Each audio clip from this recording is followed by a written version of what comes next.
नमस्कार साथियों, स्वागत है आपका अपने YouTube channel GK all exam fighter में। आज हम आपके लिए जीके के अत्यंत ही महत्वपूर्ण 25 प्रश्न लेकर आए हैं। यदि आपको वीडियो पसंद आए तो चैनल को सब्सक्राइब करिएगा तथा वीडियो को लाइक करिएगा। हम उम्मीद करते हैं कि आप 25 के 25 प्रश्नों के सही जवाब कमेंट बॉक्स में जरूर देंगे। चलिए दोस्तों, हम अपना पहला प्रश्न देखते हैं। हमारा पहला ही प्रश्न बेहद इंपॉर्टेंट है। कई बार एग्जाम में यह प्रश्न दोहराया हुआ प्रश्न है कि भाखड़ा नागल बांध किस नदी के ऊपर बनाया गया है। बताइए यदि आपको इसका आंसर मालूम है कमेंट बॉक्स में।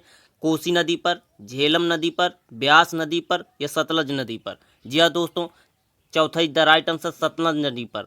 चलिए दोस्तों, अगला प्रश्न देखते हैं।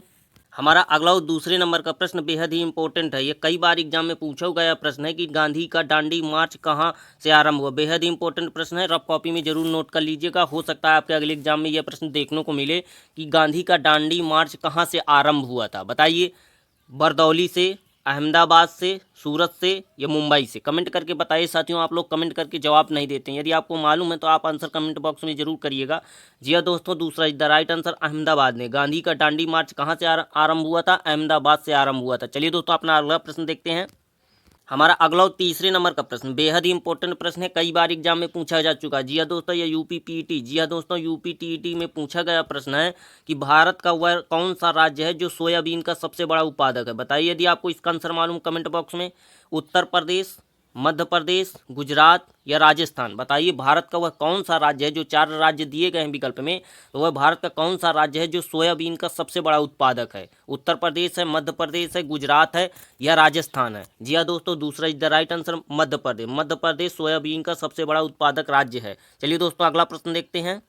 हमारा अगला और चौथे नंबर का प्रश्न है। बेहद ही इंपॉर्टेंट प्रश्न है। हर एग्जाम में एक प्रश्न खेल से जरूर पूछा जाता है, तो वही प्रश्न समझिए। हो सकता है आपके अगले एग्जाम में यह प्रश्न देखने को मिले। यह प्रश्न जो है रेलवे ग्रुप डी, जी हाँ दोस्तों, आरआरबी रेलवे ग्रुप डी में पूछा गया प्रश्न है कि डेविस कप ट्रॉफी किस खेल से संबंधित है। बताइए यदि आपको इसका आंसर मालूम है कि डेविस कप ट्रॉफी किस खेल से संबंधित है। कमेंट करके आप तुरंत बताइए।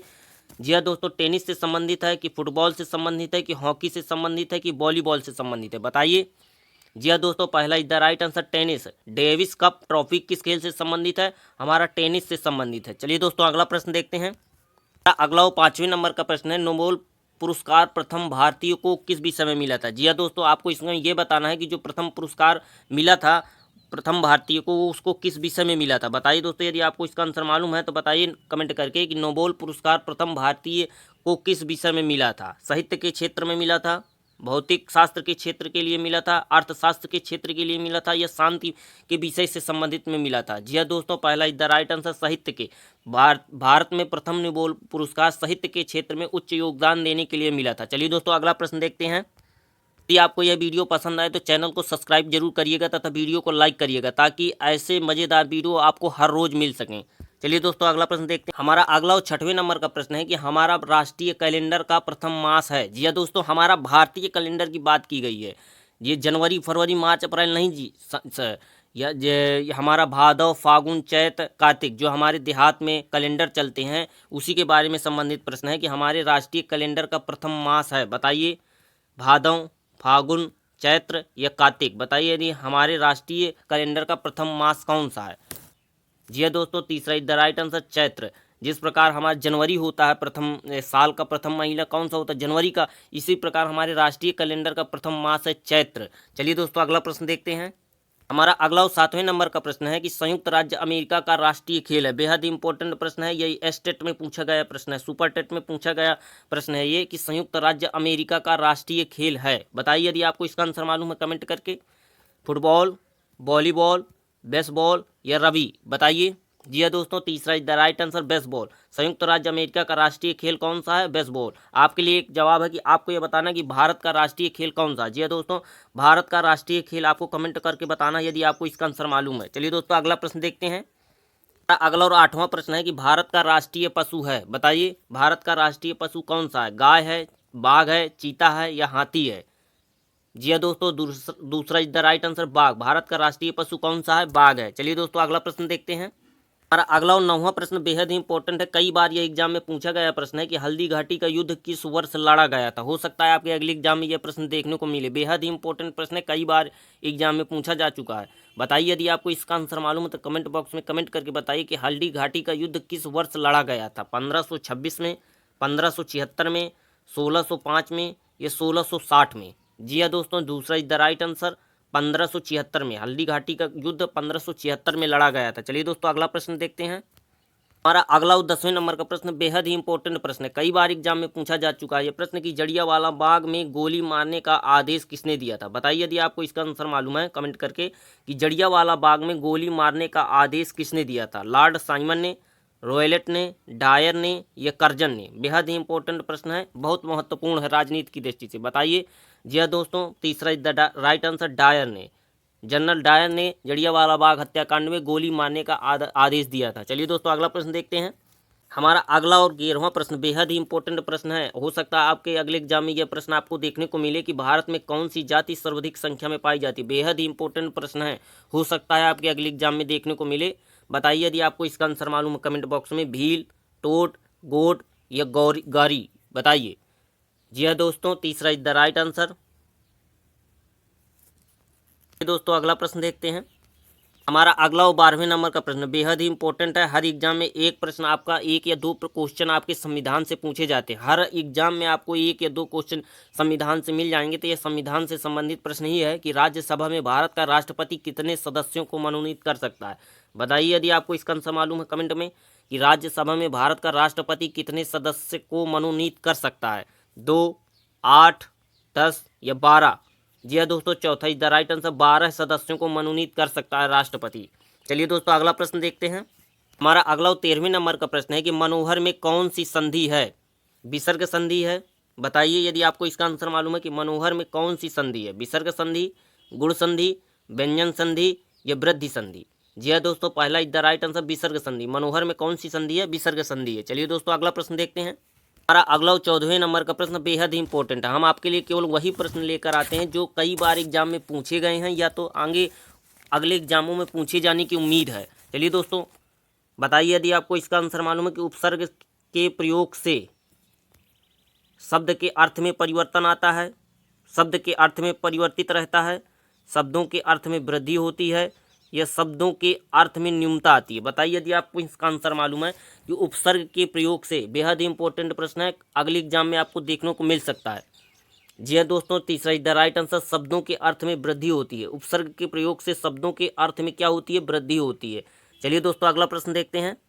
हमारा अगला 15वें नंबर का प्रश्न है कि महावीर का प्रथम शिष्य कौन था। बताइए यदि आपको इसका आंसर मालूम। बेहद ही इंपॉर्टेंट प्रश्न है, हो सकता है आपके अगले एग्जाम में देखने को मिले कि महावीर का प्रथम शिष्य कौन। अब इस तरीके के प्रश्न नहीं बनते कि महावीर स्वामी का जन्म कहाँ हुआ था। पहले इस तरह के प्रश्न पूछे जाते थे, अब जो है पेपरों में प्रश्न पूछने का तरीका ही बदल गया है। अब ये पूछा जाता है डीपली, बेहद ही डीपली पूछा जाता है कि महावीर स्वामी का प्रथम शिष्य कौन था। बताइए।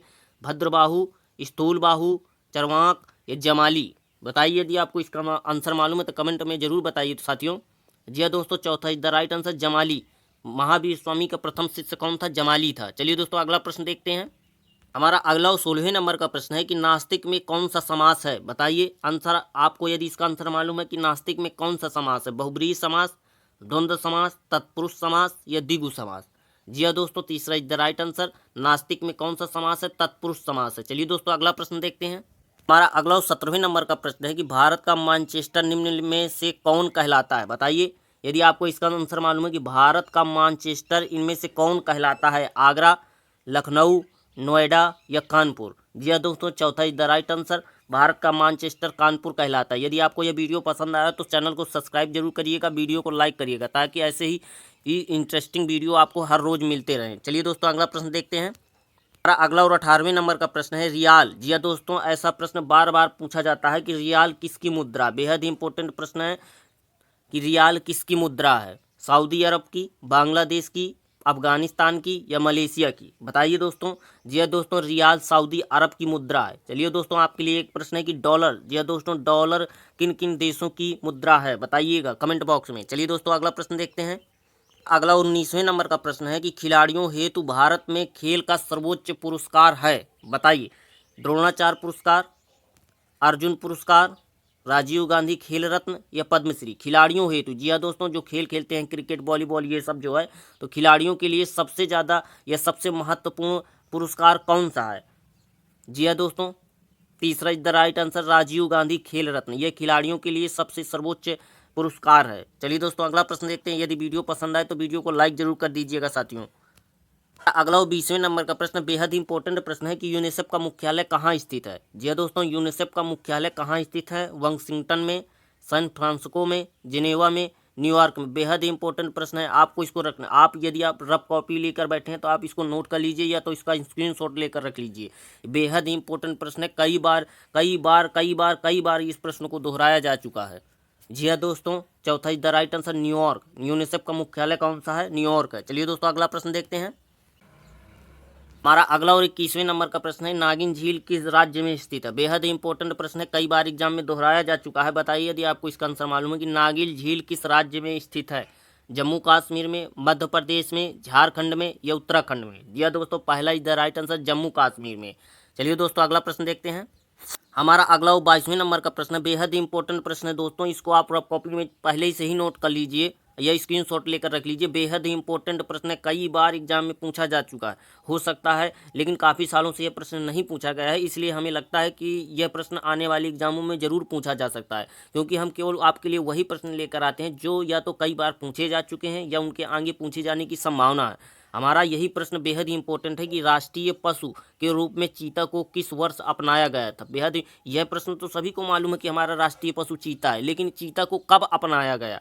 1972 में, 1968 में, 1982 में या 1970 में। जी हाँ दोस्तों, पहला इज द राइट आंसर 1972 में।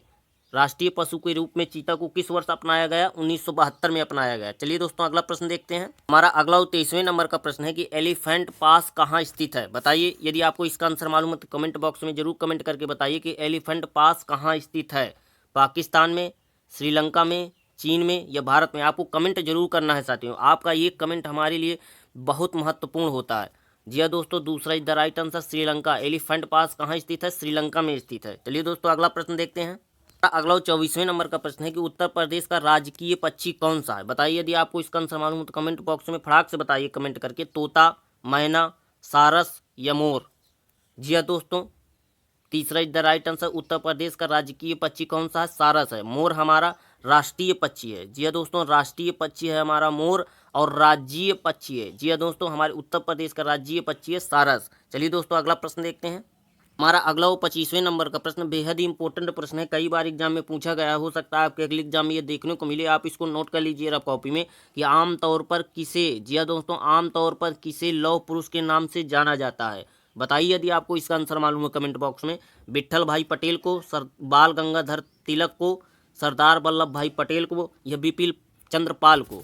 बताइए लौह पुरुष के नाम से किसे जाना जाता है। जी हाँ दोस्तों, तीसरा is the right answer Sardar Vallabh भाई पटेल को लौह पुरुष के नाम से जाना जाता है।